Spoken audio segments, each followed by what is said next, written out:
Hello, everyone. Welcome for the final milestone presentation for the TileVille proposal. Satyam, thanks for joining. Over to you. Thank you, Harish. Hey, everyone. In this, I'll just walk you through all the things that we have done as part of the, TileVille on-chain strategic proposal. I'm very happy to say that we have covered, all the milestones that we mentioned, and more than that. And um, let's just start with the demo part. So, let me share my screen. Okay. Uh, okay. Harish, are you able to see my screen? Yeah, it is showing your proposal at the moment. Uh, okay. So I opened the proposal, and as part of this proposal, our focus was on, mainly two part, like, front end design and front end interactions. And that also includes, NFT assets design and the deployment of, NFTs on the mainnet, as well as the part on the contract side, like the runtime modules and what we are going to do. So let me start with the front end design first, and then we are going to start with the contracts part. So, like before basically, before this proposal, we had our application, but it was like, the UI UX experience was not really that great. There was a lot of bugs, like, state management related bugs, user getting logged out, and even like, in terms of the wallet support, we only had a Oro wallet support. Right. The user profile section, this was the section that users were asking for so long, to able to edit their profile and information to provide a complete experience, like checking their balance. It was not there. So we basically, as part of like, front end improvements, we added all of these sections, also like, fetching the on-chain balance and everything. So that is like one thing. Since then, we also have created our full-blown NFT marketplace, and created our assets and design. For the NFT, we have basically collaborated with the Mina NFT. The reason is that once you mint the NFT, you will be able to trade those NFTs on the Mina NFT marketplace. So let me just show you, like, maybe one main that might also help, like, just show the one main. Yeah. So every NFT that we have basically, have these traits which are tied to our future game roadmap that I'm going to talk about later. But let's just try the one, this main thing. So, like all this is happening, I can also explain you what is happening behind the scene. Behind the scene, we are basically, loading the OpenJS in Mina NFT environment, and the second last step is just sending the transaction. Okay, let me just put up the password or wallet password. Okay, and once the transactions gets confirmed, the NFT will be minted. In the meantime, we can go to the proposal again and just to see what else is there. Yeah. Okay. Okay. So till the time it is happening, I'll mention just about the other, front end improvements that we've done. We worked hard on basically, the games, basically the game layout. Right now, previously the game map, it was a bit shaky on different screen sizes. When I say screen sizes, the desktop screen sizes.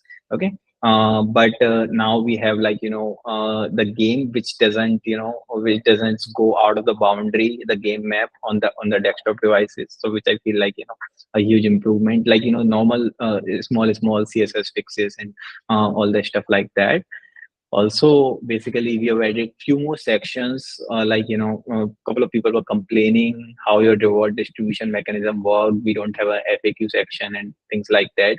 So we have added a complete FAQ section and things like that. So now you can see the transaction is confirmed and NFT are minted successfully. And this also mentioned that you can see your NFT at two places. One is your Mina NFT, which is like, we have collaborated with the Mina NFT, and here you can basically trade your NFT. You can put this NFT for a sale for whatever amount you want. Also, you can see your NFT in the profile section. It usually basically, comes up, picks up by the indexer after some time, like, 5 seconds, 10 seconds. But once, like, a transaction is confirmed and everything, we basically continuously poll this indexer, if your NFT is there or not. So hopefully it will come real soon. So yeah. Gotcha. So, just Also, one question. So, when you're buying and selling, you need to do it on Mina NFT, and currently yes, the only yes. display is on the game. Yeah. Buying and selling is on the Mina NFT, but just to basically do okay, this might be the bug. But if somebody have put the NFT already on the sell mode, and here you see, then we are able to fetch that status that if this NFT is already up for sale, you will see the buy on Mina NFT. Mm-hmm. So it just links to the external link. Okay, Gotcha. so you will be able to purchase it from there. Also, just to like, a lot of people think of NFT as, like, just a static image assets, but as we have a platform, our goal is to build a utility based NFT, like, people able to play PvP mode games, future player versus player mode games, if they are the NFT holders, able to probably, pay half of the competition fee if they are an NFT holder. Like, there should be a perks like that. Also, like, what NFT traits they have. So, it just mentions all the information that we have, for the particular assets. Okay. Okay. And so, yeah, I mean, in terms of the UI improvements, we have focused more on, like, gameplay, leaderboard experience, like, small stuff like that. So I guess this covers, like, front end improvements and everything. Also, we have integrated with the Pellet wallet. Pellet wallet is something, a lot of people were asking for, and we are the very first ZK app to support the Pellet wallet integration. So now, if you have even the Oro wallet or Pellet wallet, you should be able to play the games. Now let me start with the uh, with the protocate and contract side of the part. So as part of basically protocate side changes, let me just first of all, what we did was, we upgraded our app chain, our game app chain, to the latest protocol, because it was not using O1JS version 1.0. Previously, it was using very outdated version. So we upgraded all the runtime modules and everything. Now, just to give you a brief insight into, like, what this app chain is ultimately doing, is every time make some place some tiles on the game map, behind the scene it is going to generate a proof for your up to date score for that placement. So for example, if you are placing, let's say, three street tiles, so as per the game rules, your score will be previous score plus 3. So it is what basically ultimately that runtime module is doing. And our main code, as we are already using Zkanoid SDK, so we are using some of the Zkanoid part, as you can see. And these Zkanoid parts are basically for creating the competition register, and distributing the rewards and all such stuff like that. Also, our application have the part of the randomness part. Previously, this randomness was, based on the gazette from OpenJS, but Mm-hmm. now that is basically outdated. So we also upgraded our randomness logic, same as Zkanoid. So and again, the randomness part we have also mentioned in proposal, in order Mm-hmm. to just identify when the player starts the game, where the hill tiles will be randomly, right? So there are, like, hilly areas where you can place the windmill. So those also gets generated randomly. So okay, now our game logic is in our main runtime module, TileVille Game Hub. That is our, like, app chain entry point, and this is something that we have developed, as part of during this proposal phase. So, I added all the methods to calculate the updated logic and everything.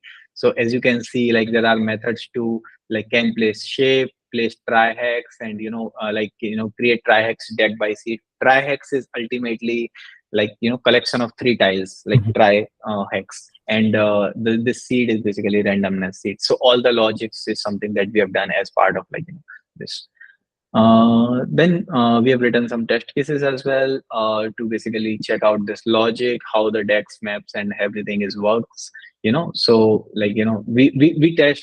You might see a lot of test cases like commented. The reason is that we only run one test case at a time, so that test Mhm. cases runs very fast, and when we are doing the testing.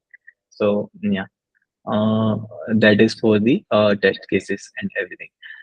Now, there is also mentioned that we were going to, just a minute, we are going to deploy our protokit sequencer, but we have talked to protokit team that protokit code is under the auditing mode. So basically, once it's audited, we will be able to deploy our sequencer. But in terms of the local integration and flow that we have tested, now the one part also that I wanted to talk about is how our this app chains gets interacts with the front end code base. So for this we have our own node modules. uh, Basically on our npm there is our whole app chain module. So anybody in the future who is not very happy with our ui says that I don't like TileVille ui, but I like their runtime modules. So they are feel free to just use our backend contracts. Mhm. So they can just deploy their own UI. I don't know, maybe they like different background for the game or something like. So we publish our I don't know why it is still showing 110 weekly downloads, which is but I think I'm pretty sure mostly it is us. But yeah, we are going to add a README and everything for this as well. So with this, we'll be able to use our entire app chain that we have Mhm. created for all the functionalities in the game. And our front end code base use this TileVille chain tab. Uh, just to basically interact with it. So our front end code base use this latest version and tries to basically do all the interactions that is happening in the front end to pass it to the sequencer side. Some of the proof generation happens in the front end as well, but like a statement ultimately it is the sequencer that gets the final score. Mhm. So I think that is more about the app chain part. Also, when we were developing the UI, we were not getting any analytics. So we were in dark that how many people are playing the game, how many people are joining the competition, and all such that. So we did the analytics setup just to basically for the future. So we have integrated with the post out open source and one of the YC projects. So we decided to go with the postdoc. We are right now only tracking very few metrics. One important metrics for us is like how many people have joined played the game in the let's say last 130 days, or even just like say yesterday how many people have played in a particular day. So we are just tracking this metrics, but over the time we are going to use many more metrics to capture what players are more interested in. So yeah, I mean, this is what we've been able to achieve so far in the last 2 months. Our main focus was on like good UX experience. As part of that, we just improved small UI things inside this. Also, one more critical thing that I wanted to mention is previously what was happening was there was a bit of a data was not really that secured in user profile. So what was happening was a user profile, anybody with our this profile API was able to access the data. But what we have done now is that whenever you connect to the game, you sign some message, and now every our all of our critical APIs needs that signature. So unless you own that wallet, you won't be able to see their details like username, maybe Twitter name or email. So we have worked on the API security side of the things as well. So yeah, and we've also made improvement in this aspect, that previously people were, just not seeing. Let me show you in terms of one major UX experience that we've done. So when you join the game, usually on Mina, transaction takes couple of seconds to go from pending to finality state. So people were just clicking the play button, play game, nothing was happening. So now we like go with like telling the user what is happening behind the scene, what they can do in the meantime. They don't need to necessarily be on this screen for a long time. They can close it, go back to their profile and play the games later as well. They can check their transaction status here, like, so that once it gets succeeded, they know that they should be able to play the game. So it is more on like, UI part, because we felt that in blockchain the UX part, UI part is much more important, especially when the transactions are pending and there is a lot of delay in people taking some action on the screen and something reflecting. So this is. Do I need to cover anything else? Do you feel, Harish? Should I cover? Uh, no, but I Yeah. think could you speak a little bit about calculating the game score Yeah. for the So yeah, yes. thanks. Yeah. So for our game, I mean, I can start with like this. How do I play? Because ultimately, what we are doing is we are basically converting this logic into the code only, Mhm. right? So yeah. So the calculating the game score is so we have a three type of resources in our game right now. Three type of tiles. One is the road tile. Other is the tree tile, and the last one is the windmill. So road hexes are worth 1 point each, and so you have to connect those road hexes from your center.